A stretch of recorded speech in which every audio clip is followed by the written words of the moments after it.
কিরে এখন তো দিনের বেলা সন্ধ্যা রাইতে হলে তো আমি ভয় পেয়ে যেতাম। আমি সাদা জামা পড়ছিস পুরো জিনের মতো, কোন জায়গা থেকে নাজিল হইলি? জিনের মতো নাজিল হইনি, আমি এদিকে দাঁড়ায় আছি। তুমি মাটির মধ্যে তাকায় কি খুঁজতে খুঁজতে তো চাল্লাই জানে। আমি হীরা মণি মহরত খুঁজতেছি, কিন্তু আমি খুব ব্যস্ততার ভিতরে আছি। কি কবি তাড়াতাড়ি ক, আমার অনেক কাজ, আমার বোনের বিয়ে। বোনের বিয়ে মানে? তোমার আবার বই নাই লোকের থেকে, তোমার তো বই নাই। আরে বুঝোস না কেন, আমাদের নাতাশার বিয়ে, বুঝছিস? আর তোরে বলা হয় নাই, আর ছেলে খুব মানে হাইফাই পোলা, জার্মান থাকে, বুঝছিস? মানে দেখতে শুনতে খুবই সুন্দর, শাহরুখ খানের মতো। আর ওর ছেলেটা খুব ভদ্র, আমার বলছে ভাইয়া হ্যাঁ আপনাকে আমি বিয়ের পর জার্মান নিয়ে যাব। আর তুমি বিশ্বাস করছো? তোমার মুরগি বানাইছে মিয়া। জার্মানি, জার্মানি একটা দেশ হলো, জার্মানি ফকিন্নিকের দেশ।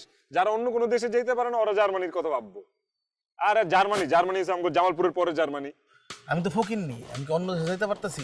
আমি জার্মানি যাবো। আর কি করলি তুই? জামালপুরের পর মানে আমগো জামালপুরের পর? আমি কি তোমার মিথ্যা কথা কইতেছি?